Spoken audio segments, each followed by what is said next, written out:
এটি একটি বাংলা খবরের চ্যানেল। খবর দেখতে হয়, না হলে পিছিয়ে পড়তে হয়। সঠিক খবর দেখার জন্য আপনারা এখন দেখছেন খবর 48 ঘন্টা।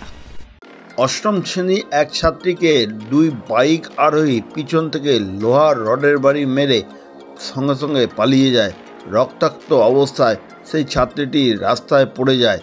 এমনই ঘটনা ঘটেছে দক্ষিণ 24 পরগনা জেলার বারুইপুর থানার অন্তর্গত আশ্রম মাঠ এলাকায়। স্থানীয় বাসিন্দারা তড়িঘড়ি ছাত্রীর পরিবারকে খবর দিলে তার বাবা সঙ্গে সঙ্গে আসে এবং বারুইপুর থানায় একটি অভিযোগ দায়ের করে। ছাত্রীটির বাবা সাংবাদিকদের জানায়, মঙ্গলবার সকালে তার মেয়ে সাইকেলে করে তার বন্ধুর বাড়িতে যাচ্ছিল। এমন সময় মাঝেরহাট ও আশ্রম মাঠের মধ্যে রাস্তায় একটি বাইকে করে দুই অজ্ঞাত পরিচয় ব্যক্তি তার মেয়ের মাথায় লোহা রড দিয়ে আঘাত করে। সঙ্গে সঙ্গে মেয়ে রাস্তায় পড়ে যায়। স্থানীয় বাসিন্দারা তাকে খবর দিলে তিনি তড়িঘড়ি মেয়েকে নিয়ে বারুইপুর থানায় ও বারুইপুর হাসপাতালে নিয়ে যায়। এই সম্বন্ধে ছাত্রীর বাবা সাংবাদিকদের কী বললেন তা শুনুন একমাত্র খবর 48 ঘন্টার পর্দায়।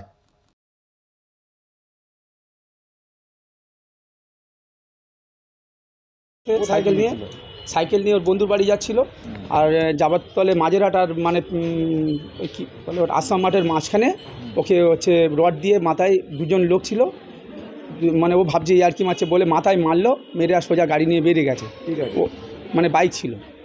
তারপরে ও দেখতে পায়নি, মুখ দেখলে চিনতে পারবে দুজনার, সামনাসামনি পড়ে গেছিলো, দুজনার মুখ দেখলে চিনতে পারবে। কিন্তু ও মানে এখন আমাদের কারোর ওপরে এরকম মানে হয়নি, দেখিনি ও কারো শত্রু রয়েছে নাকি?